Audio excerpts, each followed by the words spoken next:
ایک branch section ہے اور کافی عرصے سے اس کے ساتھ قدرتی آفات کی وجہ سے اس ایریا میں سیلاب کی وجہ سے ڈوبا ہوا تھا سارا سیکشن، اور پاکستان ریلوے کے محنت کشوں، ان کے مزدوروں اور ان کے اسٹاف نے اس کے بڑے مشکل سے اس کو کچھ بحال کیا ہے۔ تو اس کے لیے مزید کوئی پروجیکٹس بھی آ رہے ہیں۔ ظاہر ہے یہ ہمارے مین لائن کے بعد سکر سے واحد راستہ ہے جو ہمیں کنیکٹ کرتے ہیں سکر اور اندرونی سندھ سے، تو انشاءاللہ ہماری آگے بھی اس پہ خواہش ہے،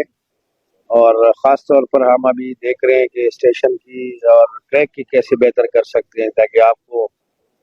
جو نارمل سپیڈ ریسٹرکشن لگی ہوئی ہیں وہ نکل جائیں، اور کم از کم آپ کا سفر اگر دادو کوٹری کا 3-3.5 گھنٹے کا ہے تو ہماری کوشش ہے کہ وہ 1.5 سے 2 گھنٹے پہ آ جائے اور لوگ ٹائملی اپنے گھروں کو پہنچے۔ تو پہلی کوشش تو ہماری آپریشنل ہے۔ اس کے ساتھ ساتھ یہ ہے کہ اب آج کل ریلوے جو ہے، ریلوے اور ہماری اسٹاف ہے، پوری ٹیم ہے انکلوڈنگ ہماری پولیس، ہم الحمدللہ اینٹی انکروچمنٹ کے خلاف آپریشنز کرنے شروع ہو گئے ہیں۔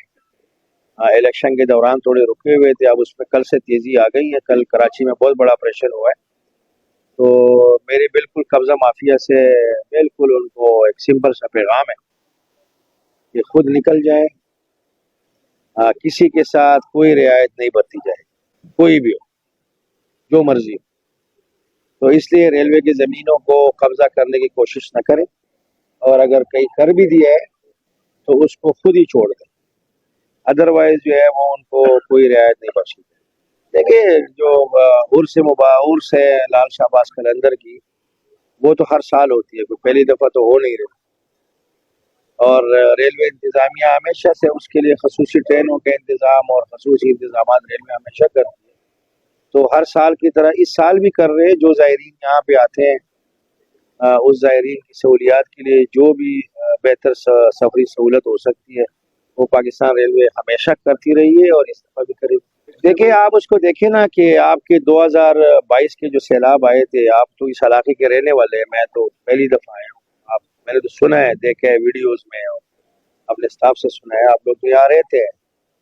آپ کے وزیر اعلیٰ صاحب کا بھی گاؤں ابھی میں دیکھ رہا تھا، راستے میں ہی آ رہا تھا۔ تو جب وہ پورا ڈوبا ہوا تھا تو قدرتی آفات کا تو کوئی بھی مقابلہ نہیں کر سکتا۔ انسان کو تو اللہ تعالیٰ نے اتنی طاقت نہیں دی ہوئی ہے کہ اس کے آفات کا مقابلہ کر سکے۔ ہم تو ان سے صرف معافی مانگ سکتے ہیں اور اللہ سے پناہ مانگ سکتے ہیں ایسے عذابات سے۔ تو اس کے بعد جب آیا کافی مشکل تھا، تو یہ تو ریلوے کو داد دینی چاہیے کہ ابھی ہم نے جولائی میں ہی میں نے افتتاح کیا تھا as a D S,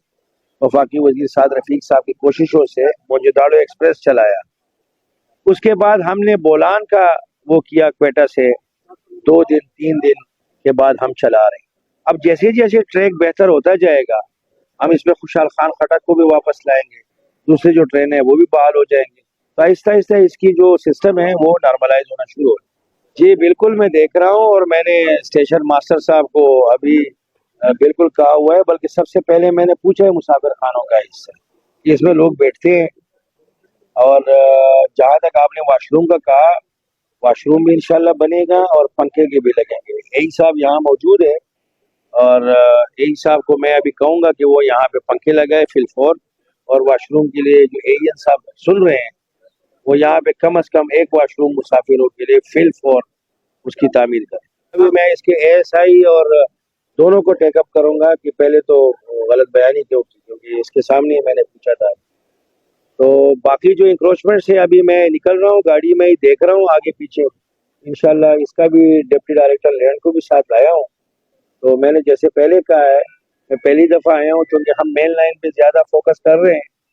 branch line پہ 1400 کلومیٹر کا ایریا ہے، ڈی ایس ہر جگہ تک پہنچ نہیں سکتا، لیکن دورہ کر کے جو جو چیزیں سامنے نظر آتی ہے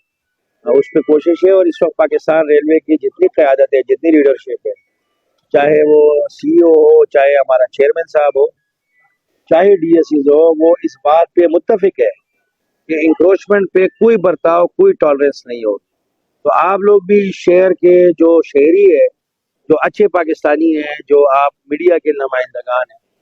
آپ بالکل ہمارے ریاض الدین عباسی صاحب ہے، ہمارے ڈویژن کے پی آر او ہے،